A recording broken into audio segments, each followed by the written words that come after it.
Hello, everybody. Welcome along to this episode number 2 of Series 2 of the Turn War podcast. Might as well call Series 2 it after today and call Series 3 when it restarts. I'm John, Tracker57, and joining me today we have our guests of Will and Henry, as Emma is offline. Oh, hello. Hello. Hello. You should introduce the special guest tracker of FMZ Gaming as well tonight. FMZ Gaming. Wow. Hello. Welcome along. Hello. Hello. Oh, Hello. Hang on. If Henry had given me that heads up before the start, I could have got sound levels right. Oh, but that'd be professional. That would be professional. Bear with me a second, FMZ. Or is it FMZ? FMZ. It's all right. I'm trying to get you through the headphones. Hang on. There we are. Oh, Is that better? that's better. And Yay! And I can hear you. Right. Well, I've turned your volume up as well, so you're good. Okay, cool. Perfect. Welcome along. How are you doing? Thank you. Yeah, I'm all right. Thank you. Good. Bored without any sport on, but you know. Aren't we all? Well, let's talk about this. So, my God, what did we say about the build-up, really? Because it was, from what I saw, because I was watching it on Twitter as it was unfolding, it was a proper catastrophe, wasn't it? In my eyes. Yes. Absolute shambles, to coin someone's phrase. Yeah. Yeah. It was obviously 1 minute it was on, 1 minute it was off, and then it was just. First, I think Lewis Hamilton started the ball rolling with it. Obviously, him calling them out and saying that, you know, this is not right. We shouldn't be here. Why are we even here? And then obviously the McLaren mechanic, I think it was it a mechanic, or it was one of their personnel, wasn't it? Yeah. That contracted it. And then all of a sudden they said, well, we're still going to race, but without McLaren. And then 2 hours later, it was like, no, we're not going to race at all now. So, yeah. It's absolutely nuts because let's go back to it. It was Thursday, round about 1 o'clock, 2 o'clock local time, that McLaren found out that one of their engineers had the virus. They were self-contained at that point, weren't they? Or they had been self-contained, self-isolated. Yeah. Then it came through that they had the virus, and Zach Brown immediately went, McLaren aren't racing. Now, going back to what we all knew, which was beforehand, Ross Brawn said that if any of the teams couldn't race because of this virus, then it wouldn't be a World Championship race. But then for the safety of what was going, because it's been escalating a lot, has COVID-19. It's been, what are we on, 200,000 people contracting it at the minute? Yeah, just over, isn't it? Yeah. That's when the fast started to happen, because there was conflicting reports, weren't there, from Sky and BBC? Yeah, I think the BBC reported it first, didn't they? That it wasn't going ahead, but Sky were obviously what Sky normally do, and sort of, we're on, don't worry about it, folks. We'll keep you entertained. Yeah. Yeah. It's been a weird one, hasn't it? Because, I mean, Sky had done the live stream on YouTube when they were hearing from Chase and the other Australian officials that were there. But on the lead up to it, we were getting different reports from, like, Autosport, who'd got inside talk from McLaren and Mercedes, and then you got somebody else reporting from, like, Red Bull's corner or whatever. I mean, it was a complete shambles start to finish. And I think a lot of us agreed that it shouldn't have even been going out to Australia. The situation was just too much. No, agreed. I think that's where Lewis Hamilton was just like, why are we even doing this, like you say? And then there was that interesting debate, well, what actually caused the race to be delayed, you know? Was it Lewis? Was it McLaren? Was it the FIA as an entity? We still don't have many answers there, do we? No. Perhaps common sense finally took over. Mm-hmm.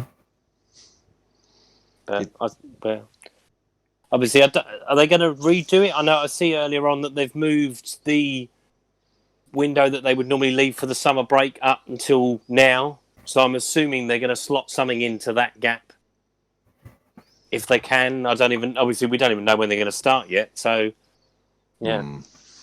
That's the thing, isn't it? It's a case of, well, we've got to wait for this virus to start going down, because obviously medical knowledge. I'm not a physician or anything like that, but we know that it's a part of the coronavirus family. Coronavirus aren't heat resistant, so as we get into the spring and summer months, the numbers will start coming down to reduce. So within the next few weeks, we're going to have that peak, but then it's going to start just dying off because of the fact it's not heat resistant. Yeah, it seems to be about 8 weeks. If you go by what China's figures are, they sort of peaked at about 5 weeks, and now they're sort of coming down to back sort of 13, 15, 18 sort of people contracting it. So latest figures was 13. 80,894 cases, 13 new cases today. Total recovered 69,614. So it shows that the active cases that are going, obviously they've got 3,237 deaths with that, but the active cases that are going at the minute are 8,043. 5,421 are in mild condition, 2,622 are serious or critical. So that's currently what the stats are. That's from, if anyone wants to check it out, worldometers.info. It's a good little thing to keep you up to date as to what's going on in the world. I think the big worry at the moment is if it changes or evolves, doesn't it, as a virus? Because a lot of people have said this might just be a first stage and it could develop even further or be passed on in different ways. Or nobody really knows. Yeah, they're talking about it coming back again, sort of autumn time, aren't they? So I've heard things that'll last for 3 months. I've heard things that'll last for 18 months. I think what we do know is it's changing a lot of people's lives. A lot of people working from home. And it seems to make a lot of sense. A lot of people are like, apart from they obviously not going out to go shopping and this, that and the other, people are like, why weren't we doing this years ago? Yeah. A lot has been disrupted, let's be fair, but it's not as bad as a lot of people thought it was going to be. Not at the moment, no. I mean, obviously, they're in the suppression stage. We are, aren't we, in the UK? We're in the suppression stage now, so they're trying to keep as many people from going outside as possible. So, yeah, it's a tough one. Obviously, they've got to start racing when it's right to do so and it's proper to do so. You know, they're not going to just go tomorrow. Oh, the Dutch Grand Prix is going to be the starting point. I don't think the Dutch Grand Prix is going to start the season. I think it'll be probably the race after that, maybe. Yeah.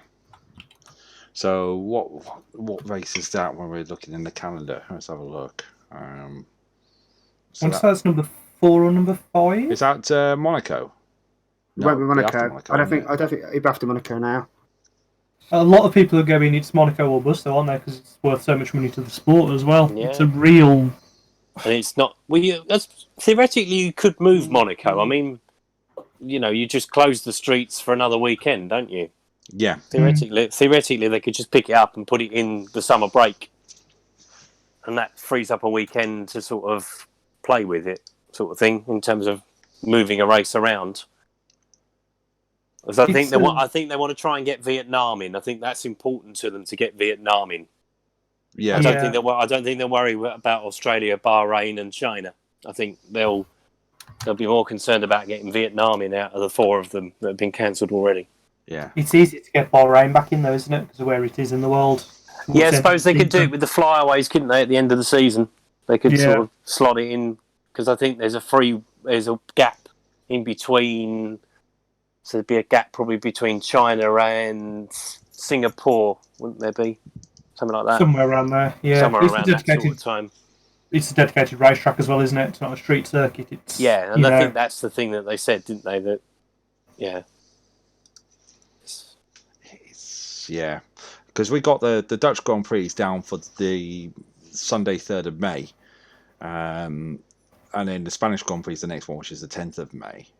It's going to be a really compact calendar, really, isn't it? It's going to totally... I mean, obviously, I think they've got rid of the triple header now, haven't they? Yeah. So they tried to sort of cut that down. But now, obviously, we're going to potentially end up with a race weekend near enough every other weekend. Wow. I have heard rumours they're going to try for a 2-day weekend though, so you'll just do Saturday I think and Sunday. that's what Ross Brawn said, didn't he, on Monday? Maybe he was talking to Martin Brundle about it, I think. Yeah, the thing is, it's evolving every day, isn't it? What's going to go on every different country, every situation. It's we don't know, do we? Let's be honest. No, we don't. Obviously, with any other sport, obviously, it's either been cancelled or postponed. Obviously, with the football at the moment, we've no idea when the football's going to start again. You know, we could be talking weeks, we could be talking months. Yeah, until it calms down, it's sort of difficult to say. I know we're a podcast for Formula One, but I've got to ask you, FMZ, Karen Brady's comments about the season being null and void. Please tell me what are your thoughts on that. Well, it would obviously help West Ham. Yeah. That's the problem with the Premier League in particular at the moment. Obviously, until everyone comes to an agreement, they're all going to be in it for themselves. Yeah.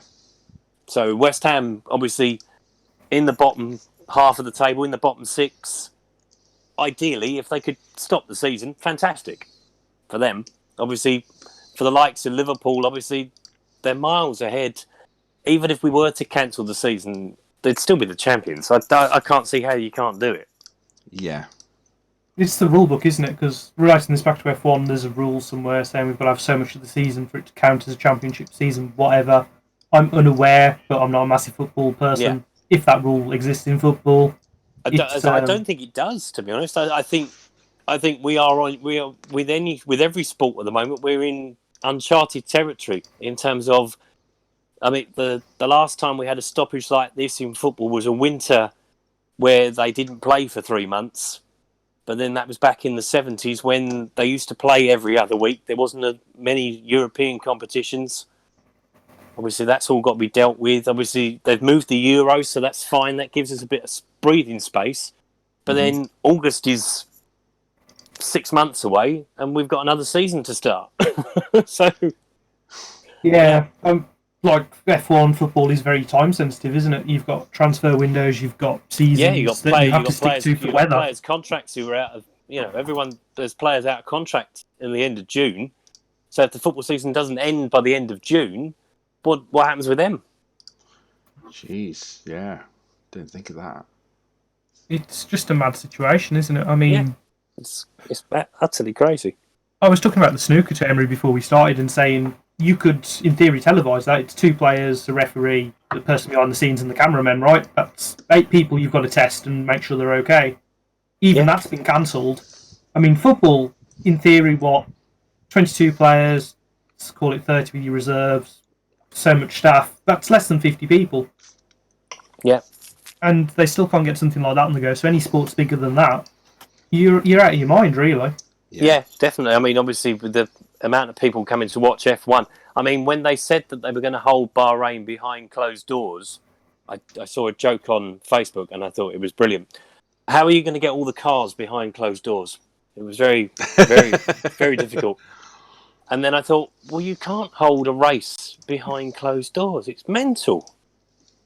It's all about the fans. It's all about the fans watching the race. I mean, we sit at home and watch it, but to actually be there physically watching it, you know, my brother-in-law is a massive F1 fan. They went to Abu Dhabi a couple of years ago, and he loved it.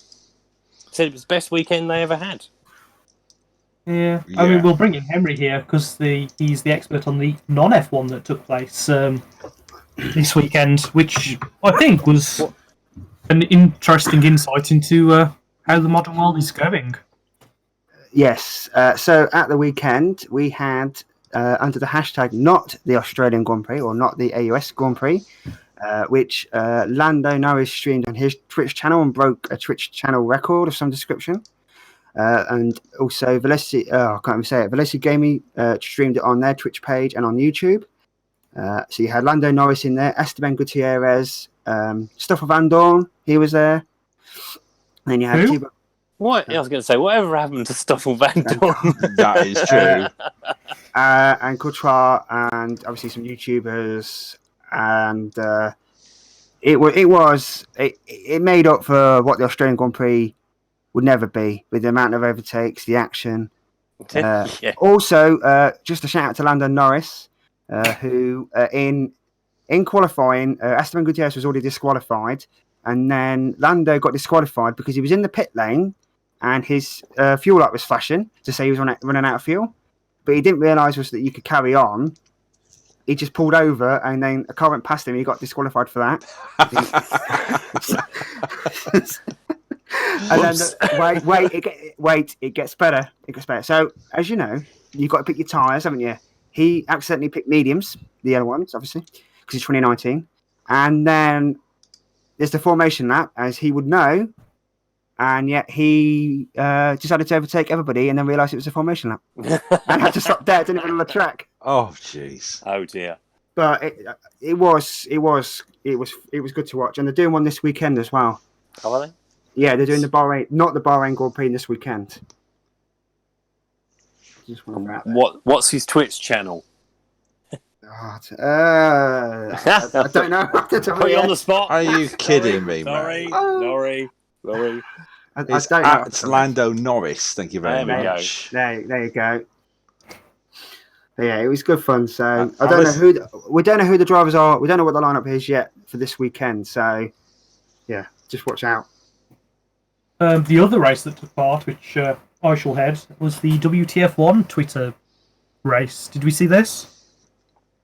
I didn't know. No. So the guys behind that podcast did a fake race where they gave you a Twitter poll every 5 minutes to tell you what would happen, one sensible thing, one sort of off-the-wall thing, and then one really bizarre thing, which had culminated in Carlos Sainz winning his first F1 race after the two Williams took themselves out on the final lap, which was quite fun, but a lot of interaction with that. F1 fans were out in force this weekend and were determined to enjoy themselves, which is lovely to see. Whatever content was powered by teams, by fans, by podcasts, was picked up, was watched, was interacted with. It's really nice to see, we've not given up hope of a race this season. Which is, neither have they, to be fair. No. Yeah. No. I think Ross Brawn said, because I think they asked what constitutes a championship in terms of how many races, and he said as many as it can be. Obviously, they used to do race championship weekends of sort of 10 races during the season. So, yeah, they won't give up in terms of getting the season underway. It's just a case of how they do it and where they do it, sort of thing. Because, of course, it's all dependent on money, isn't it? All these teams spent so much money on getting the cars ready for this year, and if they don't get any reward for that, either in championship points, money, all the rest of it, what was the point, They've just wasted thousands and millions of man hours and millions of pounds of money. Yeah. Well, it depends. It's like the race fees as well. They don't get any race fees. So if you're a team that's on the edge, say like Williams or Haas, I know Haas have got a wealthy owner, but obviously they spend a lot less than everybody else. But if they needed that income from the race, the race fees, they're not going to get that. So you could have teams, you could have Williams or whoever saying, we've got no money. Yeah, they could do. I mean, I was watching the Netflix series the other day, and good, isn't they were talking to Gene Haas, and it was really interesting to hear his take on it, because obviously they're the newest team into it. Obviously, as they don't put a lot of money into it, as soon as it becomes financially unviable for them to take part, I think they'll pull out. Yeah, Haas. Because we said this last week, didn't we? It's not looking good for Haas. It's not. I mean, obviously they had a dreadful season last year. The thing with Haas is they had no long-term plan. The short-term plan was to buy parts. I get that's fine, but long-term, you've got if you're spending 100 million a year and you want to stay long-term, you've got to spend 150 million a year plus have a base, and they haven't even got a base that they can call their own yet. It's just, we're going to lose teams. We're going to lose a lot of things out of this virus, and we can only hope that, where one team leaves. We've got Aston Martin coming in next year still, possibly. I heard anything about that. That's exciting. There's partnership with Racing Point, which could bring in other racing teams, Lamborghini, Porsche, whatever you want to put there. It's where there is stuff going, there should be stuff coming back. It's let's look at the positive sides of it all. I think the FIA will probably follow what the EFL have done, of giving teams money potentially just to see them over. You know, if it's a case of we give them X amount each to see them through till say April, if they think they can get it going in April, then they'll do that. If it's longer, then obviously they have to give them a little bit more. But obviously, you know, or what they could do is just give them all the same amount of money for finishing fourth, prize money wise, and just give them now. You know, and then obviously you just let them still carry on racing. Good too. I mean, this is the point, is it what they're going to do with the season? Ideally, they're going to get so many races in and we'll have a season that counts and it won't really matter. It's just in a different time period. Or we delay next year and sort of do it half this year and half next year and sort of have a longer break. See, I don't think that they'll delay next year because of all the regulations everything's going on, and with everyone going into developing the car now for next year. Let's face it, this is the last year of the stable rules. They're kind of going to give up on the car halfway through, if I'm honest, to focus on getting the 2021 going. If they moved it into next year, they'd lose. It's a catch-22 system. They can lose money going into this season, just call it a write-off season with whatever races we've got. We'll still have a fantastic season, regardless of if it's 12, 13, 14 races. And like FMC said earlier, we have had races in championships in the past where have been 12 races, 13 races, 14 races. I remember them. I've grown up watching them. But, you know, and then have the full 22 race season next season, starting afresh with all the new rules. Just on that, on the BBC website, 9 out of 10 teams have agreed to delay the rules for a year. But it's not 10 out of 10. No, the only team that didn't agree would be the team that's not actually at the factory right now, which is Ferrari. And Ferrari have asked for extra time to look at it, which makes sense because they're not actually at their base because their base is shut down for 2 weeks. They're not allowed back into Ferrari until the 27th of March. And let's be honest, there's no rush to make this decision, is there? No. Not a one jot. We've got 4 months to do something. You've got teams now technically taking 3 weeks whenever they like, because there's some holiday. Yeah. Why rush it? Yeah. Obviously, think about the financial implications. If they haven't started developing the cars for 2021 yet, then is it sensible to put it back a year? I mean, teams like Mercedes are already working on that car, let's be honest. They worked on this car before last year's car was even finished. And Red Bull and Ferrari to that extent. Maybe not. It also gives every other team a chance to do that, you know. They're not going to start from square one because they might not have the budget to do next year's car while they're still doing that car. But now they will because they've got the time, they've got the energy, they've got the manpower. So, you know, it might make for a better 2022 if they do it this way. And nobody's that happy with the 2021 rules. There's so many things people are still trying to decide whether we like the CAD system, you know, having to put that out a year before the race and all the rest of it. It's it might be all right to delay it, but I take Tracker's point, you know. They need to cut losses somewhere. They're either going to lose this season or next season. Which do they want? Could be this season. If it, obviously, depending on how the virus reacts over the next few months. Yeah, and a 9 out of 10 majority, to put it back a year, that's quite the majority. Yeah.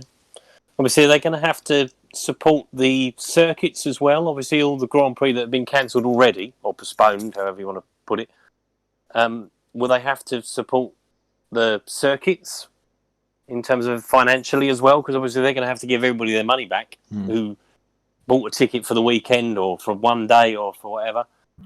Yeah. It is uncharted waters for everybody involved because nobody knows what's going to happen. Like Will said earlier on, it could come back in a different strain. It could just go. It could just disappear. But obviously, I don't think it will. But if they can get some racing on, it'll be great to see. I think we all want to see something, some sort of content from F1, whatever that may be. It would be nice. So obviously there's lots of drivers out of contract as well at the end of the year. Yeah. So there's going to be a massive shuffle probably this year in terms of drivers, but I think particularly at Mercedes, I think they might switch out Bottas for someone a bit younger, maybe. Again, it depends if the rules change, I guess. If the rule change next year is going to be the same, most Yeah. drivers will probably stay where they are. Potentially, no yeah, reason they to might just leave. give them a year's extension and then, yeah. Yeah. And I think a point Henry was making before the podcast as well when it comes to this, there is nobody to blame in all this, really. No. Okay, it was messy. You can blame the FIA, you can blame the team. You know, but in serious terms, there is no one to blame here. They tried their best to get a race going. We were all behind them, or most of us were. Okay, there was reservations here and there, but, you know, the spirit was there to go racing, and we tried, and it didn't happen. It could have been made sooner, it could have been done safer, but we've come to a decision in the end. Yeah, As Chase said, you know. I think the FIA did want to put the teams were informed of what was going on, and obviously the FIA will be talking to the Australian Health Board and whoever else they need to speak to, and obviously the teams get all that information. You know, they did a vote, and it was 5-5. 5 teams didn't want to race, 5 teams did want to race. Yeah. I mean, you can't fault the teams that wanted to race, and you can't fault the teams that didn't want to race. No. And yes, it looks messy because we've got to remember there's a time zone involved, a different time zone to us. Because we're in the UK. You know, it might be 10 o'clock here, but it's 1 a.m. there. And most of the senior figures of each team are asleep, you know, because they're going to get out ready for what they think is free practice 1, you know. And the fact that 6 teams turned up at the track and 4 didn't, and the 4 that didn't turn up, I believe, were Renault, McLaren, Ferrari, and I think it was Williams. Don't quote me on the 4th team. Right. Which suggests to you that it was still in the balance even then. I thought the 4th team was Mercedes.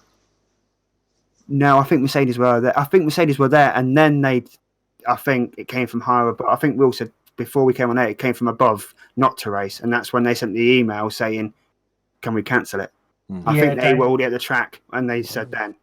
Daimler had sent Toto Wolff an email saying it didn't look good for their brand or something like that. Again, this is what I've heard reported. There is no solid fact about this to change his mind. But I'd have thought that team would have been Alpha because, of course, Kimi and Vettel had already gone. Yeah, it's true. Alpha were one of the 5 teams to say, you know. So maybe it was Alpha, not Williams then. I don't know, but if the drivers weren't even there was reports Lewis and Bottas were basically nowhere near the track when it happened. Right. You know, it's But I was saying to someone the other day when it all started getting cancelled and things like that, Formula One, regardless of whatever happens at a race weekend, I mean, obviously Antoine Hubert last year dying at a race weekend, they still raced on the Sunday. Mm-hmm. So for them to take the decision not to race at all, it's a hard decision to make, isn't it? It's a hard decision. No. It's a hard decision to make, but it's actually Formula One putting a sensible head on and going, do you know what? We don't need to be racing at the moment. And I think all the teams agree in the end that it was the right decision to make. Yeah. I mean, Yes. There's fans on Twitter and Facebook, and they're trolls. You know, they can sit behind a keyboard or sit behind a fake name on Twitter, and they control the teams for, it's only a cold, it's only a virus. Well, if your grandparents get it and they sadly pass away, is it just a virus then? We don't want to lose any more lives to it, you know. No. And, you know, all the teams want to go racing. They don't want to not race. And the fact that, you know, Renault put a statement out and they basically said that they weren't going to, they agreed with the decision that came out, and they send all their loving thing to their partner McLaren because obviously the guy was in quarantine or whatever else. Yeah. I don't think Renault were ever going to, once it was McLaren, I don't think Renault were ever going to race. And I'm sure if it had been Renault, McLaren probably would have been the same. We're not going to race. But it shows the human side to all the teams. They have this human side. They're all there for themselves, or they're all there to go racing, but they all look out for each other in little ways. Yeah. We've got to start wrapping this up, I'm afraid, guys, in just a second. Before we do that, Mook obviously isn't here. She's just put in her thoughts about it. Overall, feel they took a bit too long to make a decision, but at least the right one made. Feel for the Aussies, though. Here's hoping we get a European season okay, but I have my doubts. That's what she says. So, going into final thoughts, we'll start with our guest today, FMZ. What do you expect to happen? Final thoughts. What do you expect to happen going forward, mate? I expect us to be racing probably by the end of May. By the end of May. Ooh. Will? I'm going to put it out there and go, we might have to wait till Silverstone. And my God, what a start that would be to the season. July the 14th. Henry? Or July I'm in 12th, two. sorry. I'm in two minds. We'll either get some racing or we won't get any at all. That's what I'm thinking at the minute. And if we do, it's going to be sort of end of May, beginning of June time, I think. Yeah, I think it's going to be the. I've got a feeling it's going to be the Canadian Grand Prix. That's where I think it'll be. But it all depends, obviously, where this virus goes next. If it goes over to the States and Canada and South America and it starts clearing up, like around Australia and stuff like that, they might just do the flyaways first and then Europe and stuff. Do you know what I mean? If you want, I don't know. Stats, USA has got 8,019 cases. They're up 1,600 today. Canada have 648 cases. They're up 50. So they're behind us. What about Germany and Europe at the minute? China, Italy, Iran, Spain, Germany, France, South Korea, USA, Switzerland, and UK. They're the top 10. Okay. Yeah, because they've said it's the epicenter is now sort of mainland Europe. Yeah. So theoretically, obviously, it's come from China. It's gone to mainland Europe. Theoretically, it should then go across to the Americas. Yeah. Theoretically. That's what I'm thinking. Yeah. And hopefully it doesn't come back round again. But, you know. Yeah. Well, gentlemen, thank you very much for joining me today. It was a very interesting conversation. We burned through half an hour there. It was brilliant. FMZ, you're always more than welcome to come back, mate. Thank you very much for having me. No, thank you for joining us. For those of you listening, you can find us now on our new home of Podbean. Just search for Turn 1 Podcast. You can also find us on Facebook at Turn 1 Podcast. Search there. On Twitter at Turn 1 Podcast. Search for Turn 1 Podcast on the YouTube. And you can email us if you want at turn1podcast@outlook.com. But until next time, we will say thank you very much. Have a good one. Stay safe. And we'll see you just before the season starts with news. Take care, everyone. Bye-bye.